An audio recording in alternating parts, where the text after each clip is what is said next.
vous visez le développement durable, ne négligez surtout pas le secteur culturel. La culture est en effet l'un des leviers les plus importants à actionner pour réhabiliter et relancer l'économie tout en produisant du sens. Merci de votre présence à ce rendez-vous hebdomadaire au cours duquel nous voyageons ensemble dans le monde de la finance. Cette semaine encore, vous aurez la possibilité de connaître l'actualité économique, d'en savoir plus sur un sujet d'intérêt général et d'être éclairé sur un thème du dictionnaire économique. C'est parti.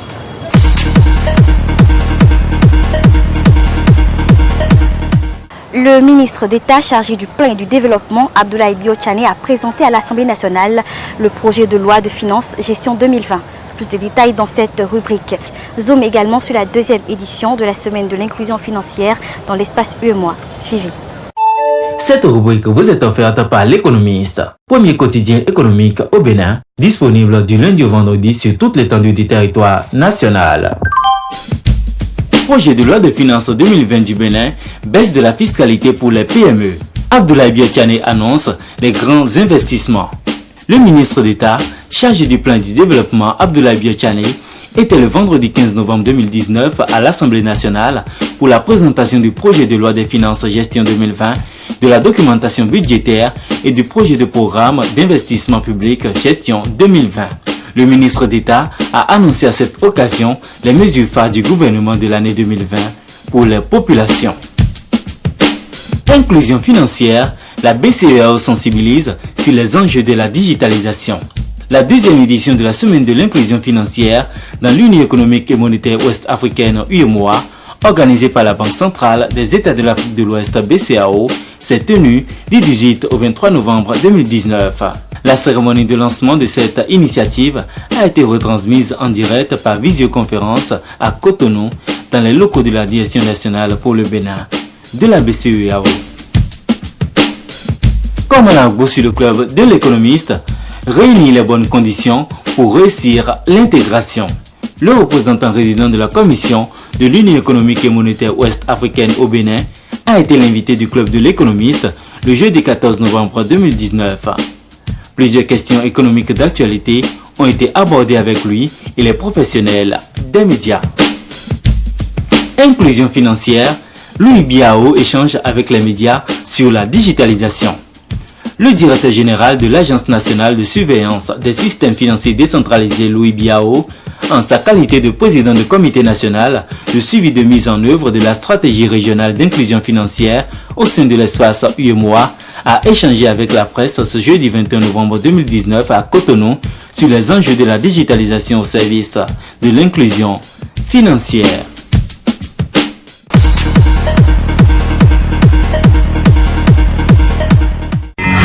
Suivez désormais sur votre chaîne ETélé, votre magazine économique et financier Ma Banque Assurance et Moi. Acteurs du secteur des banques, des assurances, des institutions de microfinance, des réseaux GSM, fonds de garantie, SGI, PME et autres, voici le créneau idéal qui vous est dédié. Profitez de ce canal pour mieux vous faire connaître. Ma Banque Assurance et Moi, c'est tous les mercredis et dimanches à 21h sur ETélé, disponible sur Canal+, position 275, sur Strong en option libre et l'ensemble de nos réseaux sociaux. Contactez-nous pour mieux vous faire connaître. Ma Banque Assurance et Moi, un programme pas comme les autres.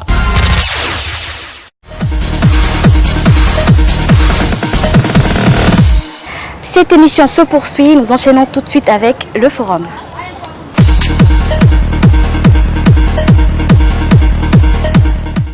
Le paiement de la taxe sur les véhicules à moteur est devenu une obligation pour tous les automobilistes béninois. L'institution de cette taxe vise l'équité et la justice fiscale. Forum cette semaine vous emmène à comprendre le mécanisme de la TVM avec Dominique Atindoko. Il est receveur national des impôts à la Direction générale des impôts du Bénin. On regarde. Le Bénin est un pays à économie essentiellement fiscale dont les ressources nécessaires pour son développement dépendent en majeure partie des différentes taxes et impôts prélevés sur les différentes activités génératrices de revenus qu'exercent les citoyens de ce pays. Au nombre de ces taxes figure la TVM, définie comme taxe sur les véhicules à moteur. Une taxe instituée par le gouvernement en place à travers la loi des finances 2017, dont l'objectif à terme est de faire justice à tous les utilisateurs et propriétaires de véhicules à moteur dont une catégorie seulement paye les taxes sur les véhicules à moteur, notamment les véhicules à plaque jaune pour les transports en commun. Avant 2017, il y avait certaines catégories de véhicules qui payaient une certaine taxe sous un nom donné. En 2017, on a enrôlé une autre catégorie de véhicules auxquels on a donné la TVM. Là. Mais après, on a dit ça fait trop de taxes sur les véhicules. Donc, on n'a qu'à appeler toutes les taxes sur les véhicules TVM. Seulement, dans ça, il y a catégorie par catégorie. Mais qu'est-ce que la TVM et pourquoi doit-on la payer? Monsieur Dominique Atinoko, receveur national des impôts, nous répond. La TVM, c'est la taxe sur les véhicules à moteur. Voilà. C'est une taxe de façon générale que paient tous les véhicules à moteur qui roulent sur toute l'étendue du territoire national. Évidemment, lorsque vous êtes détenteur d'un véhicule que vous utilisez, vous passez sur les routes, vous polluez l'atmosphère, tout ça là. Donc tout ça là, c'est des charges pour l'État. Donc il faudra contribuer. Quelles sont les conséquences en cas de non-acquittement? Élément de réponse avec M. Atinoko. La TVM, c'est un impôt. Maintenant, quand vous ne payez pas, je dis que vous mettez l'État en difficulté. Alors, lorsque vous ne payez pas, bien entendu, il y a un délai pour payer tous les impôts et taxes. Il y a un délai. Après le délai, il y a une majoration de 20% lorsque vous venez hors délai. Mais il y a toujours certains citoyens qui ne viennent pas, même après le délai normal. On est obligé, par exemple, de faire de petits contrôles. Et lors de ces contrôles, il arrive qu'on immobilise les véhicules et qu'on les mette à la fourrière. Voilà. Et on oblige les gens à payer. Pour le délai, c'est les 3 premiers mois de l'année. Donc, vous avez du 1er janvier de l'année jusqu'au 31 mars pour payer. Et à partir du 1er avril, ça devient majoré. Et je voudrais préciser une chose. Souvent, les contribuables pensent que lorsque, pour des raisons, ou bien pour certaines raisons, ils n'ont pas pu payer au cours d'une année, lorsqu'on aborde une nouvelle année, que ce n'est plus dû. Mais c'est faux.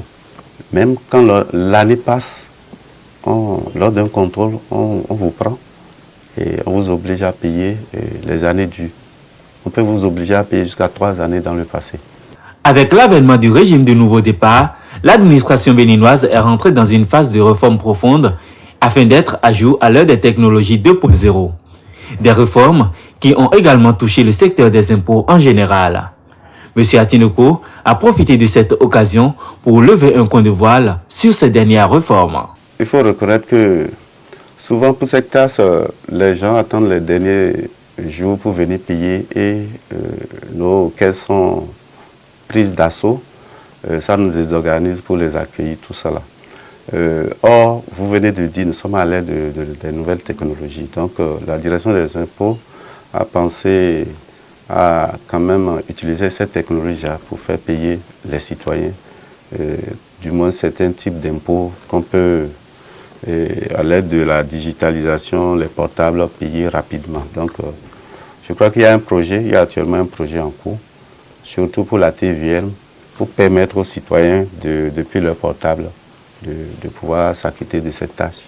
Je prends au volet, par exemple, l'e-service, comme on le dit, qui n'est simplement que cette opportunité qu'on donne aux citoyens, aux contributeurs, aux usagers, depuis leur bureau, de faire les déclarations.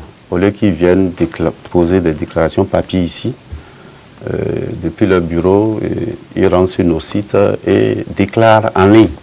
Après la déclaration, ils font aussi le paiement en ligne. C'est-à-dire, au lieu de venir à nos caisses, amener de l'argent ou du chèque, directement de leurs terminaux, ils donnent des ordres à leur banque de virer le montant des impôts et taxes dus après la déclaration dans les comptes du Trésor public.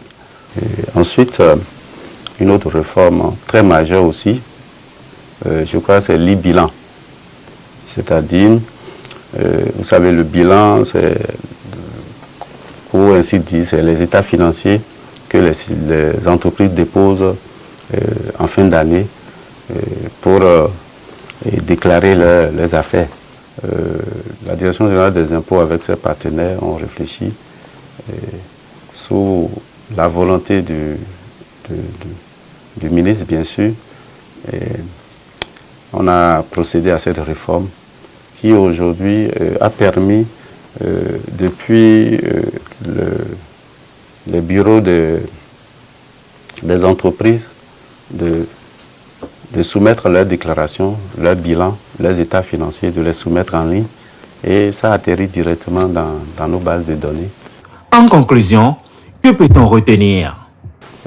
Je remercie, au nom de la Direction générale des impôts, tous les contribuables qui, à bonne date, font cet exercice, quoique difficile, et permettre à notre nation d'être au rendez-vous du développement. Parce que le Bénin n'a que la fiscalité pour se développer. Qui paie ses impôts bâtit sa nation, dit-on souvent. Alors, citoyens béninois, pour le bon développement de notre patrie commune, acquittons-nous de nos taxes et impôts afin que notre pays se porte au mieux et qu'il se révèle vraiment au monde. Il y va de l'intérêt de nous tous.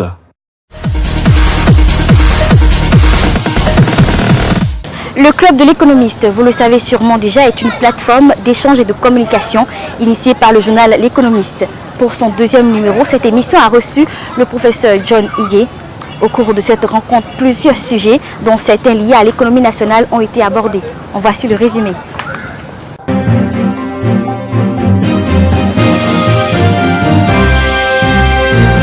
Le secteur privé béninois est composé de deux éléments importants. Le secteur privé national et le secteur privé étranger. Avant la révolution de 1972, c'est le secteur privé étranger qui dominait à travers les maisons de traite. La révolution a fait des réformes qui sont allées dans le sens de la promotion du secteur privé national. Ces réformes portent essentiellement sur la nationalisation des banques qui étaient en place. Et cela a permis donc à plusieurs commerçants béninois d'émerger. Ce marché d'Antokwa est devenu le centre de promotion du secteur privé national parce que au plus fort de l'économie béninoise, ce marché faisait un chiffre de plus de 500 milliards par année. Tous se sont regroupés aujourd'hui autour de trois structures qui gèrent le secteur privé béninois. La première, c'est la Chambre de commerce. La deuxième, c'est le Conseil des investisseurs privés. Et la troisième structure, c'est le Conseil national du patronat. Mais leur activité touche le secteur informel. Mais du point de vue de la dynamique de l'économie au niveau national, c'est le secteur privé qui assure l'essentiel. Il produit plus de 80% d'emplois et plus de 65% du PIB national. Vous voyez, donc la richesse provient du secteur informel. Le discours économiste mondial est un discours faux et biaisé. Les questions de chiffres qu'avancent les autorités politiques dans le monde sont autre chose. La réalité est autre chose. Je fais partie de ceux qui ont plaidé pendant longtemps ici que l'on mette en place au niveau de l'État des structures qui soient capables de collecter les naira qui circulent dans le pays pour qu'on puisse évaluer son importance et l'intégrer dans la comptabilité nationale. Pour contrôler cela aujourd'hui, il ne faut pas que nous soyons dans le libéralisme sauvage que nous appliquons aujourd'hui ici. Il faut que l'État accepte de jouer son rôle de contrôle et de régulation.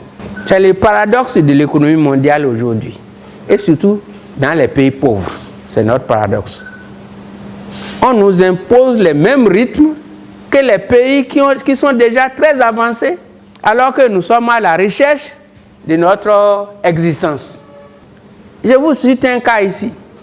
On a connu une période de long délestage dans le pays.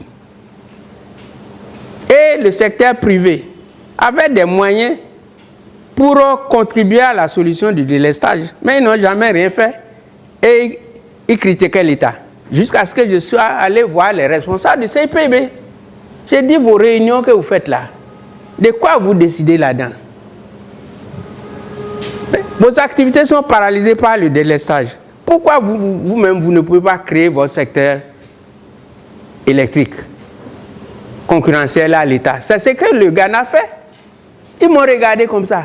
Et ils m'ont dit que les investissements réalisés sont trop lourds. Et puis, ceux qui ne sont pas allés à l'école, jusqu'à aujourd'hui, sont méfiants de ceux qui sont allés à l'école. Voilà, on en est. Donc, l'avenir de notre pays, là, il faut qu'on accepte d'introduire les langues nationales dans les écoles pour décloisonner les sociétés, comme le Ghana, comme le Nigeria. Vous savez, l'État de Lagos a décidé, à partir de 2020 qui vient là, de ne plus jamais parler anglais dans les services publics. C'est l'avenir, ça. Quelles sont les raisons qui peuvent pousser le Nigeria à fermer ses frontières et il ne l'ouvre pas? Il a déclaré 28 jours. On est à 2 mois aujourd'hui. Et ils viennent de dire maintenant qu'ils ne l'ouvriront pas avant la fin de l'année 2020. Ce n'est pas pour la première fois que ça se ferme. Comment est-ce qu'on fait pour les ouvrir avant? Sur les mêmes causes de contrebande. Tout n'est pas ce que vous voyez là et ce qu'on dit. D'accord? Et c'est pour cela que j'ai dit, toutes ces questions-là peuvent être réglées par la diplomatie. Nous-mêmes, nous avons intérêt à avoir des techniciens formés, compétents dans l'arbitrage monétaire sur le plan international. Comme nous ne gérons pas nos devises sur place, on ne peut pas faire ça.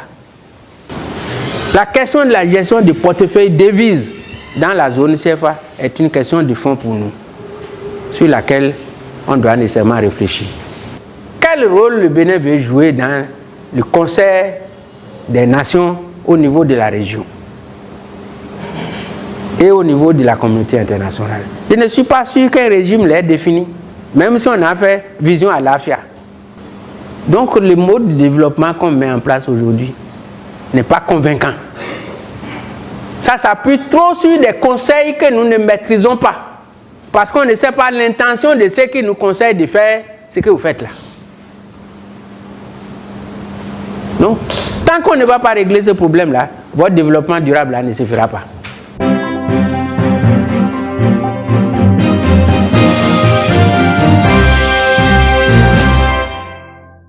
Nous entamons la 3e et dernière étape de cette émission.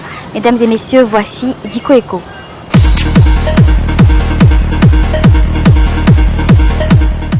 Exporter à destination d'un pays des marchandises préalablement importées d'un autre, voilà la définition courante de la réexportation. Mais qu'en est-il réellement et quels sont les principes de cette opération? Fidèle à son engagement de vous éclairer sur les valeurs à suivre, c'est le sujet que Diko Eco a choisi cette semaine. On regarde. Eco Diko de cette semaine s'intéresse au mot réexportation. Mais avant d'aborder la notion de réexportation, il faut bien parler de celle d'exportation. L'exportation comprend donc les produits du secteur primaire et les produits manufacturés ou suffisamment transformés localement. Elle exclut bien évidemment la réexportation. Pendant qu'on y est, les réexportations concernent les marchandises qui avaient été préalablement mises en consommation sur le territoire et qui sont réexportées définitivement par voie aérienne ou maritime. Certains États ont fixé leur politique de développement sur une activité pour le moins originale et paradoxale, le commerce de réexportation. Ainsi, le Bénin exporte vers le Nigeria des marchandises exportées d'Europe ou d'Asie. Cette activité, qui ne date pas d'aujourd'hui, s'est développée au moment de la guerre du Biafra par l'approvisionnement du Nigeria en produits de première nécessité. Elle s'est poursuivie avec le boom des matières premières du début des années 70, ce qui fait du Bénin un fournisseur des produits de luxe, basins, dentelles d'Autriche, etc. Elle s'est aujourd'hui en grande partie recentrée avec l'adoption du Nigeria du programme d'ajustement structurel PASS sur les produits bas de gamme. Il s'agit en l'occurrence des voitures d'occasion, des pneus usagés, des fripes, etc. Le cas du Bénin n'est pas isolé. Le Niger, le Togo et dans une certaine mesure le Cameroun réexportent aussi des marchandises vers le Nigeria. la Gambie vers le Sénégal et bien d'autres. L'importance que revêt pour la société béninoise le commerce de réexportation vers le Nigeria a été pour la première fois mise en évidence par John Ige, universitaire et ancien ministre du Commerce et de l'Industrie, et Dr Biogura Soulé, qui sont même allés jusqu'à qualifier le Bénin d'État entrepôt.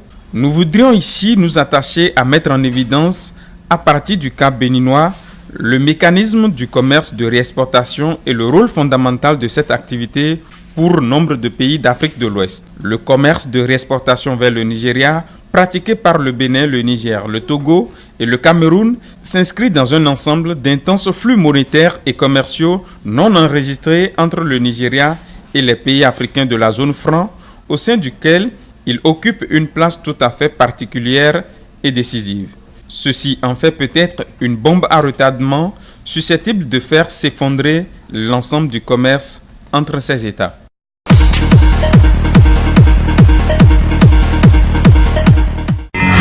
Suivez désormais sur votre chaîne ETélé, votre magazine économique et financier Ma Banque Assurance et Moi. Acteurs du secteur des banques, des assurances, des institutions de microfinance, des réseaux GSM, fonds de garantie, SCGI, PME et autres, voici le créneau idéal qui vous est dédié. Profitez de ce canal pour mieux vous faire connaître. Ma Banque Assurance et Moi, c'est tous les mercredis et dimanches à 21h sur ETélé, disponible sur Canal+, position 275, sur Strong en option libre et l'ensemble de nos réseaux sociaux. Contactez-nous pour mieux vous faire connaître. Ma Banque Assurance et Moi, un programme pas comme les autres.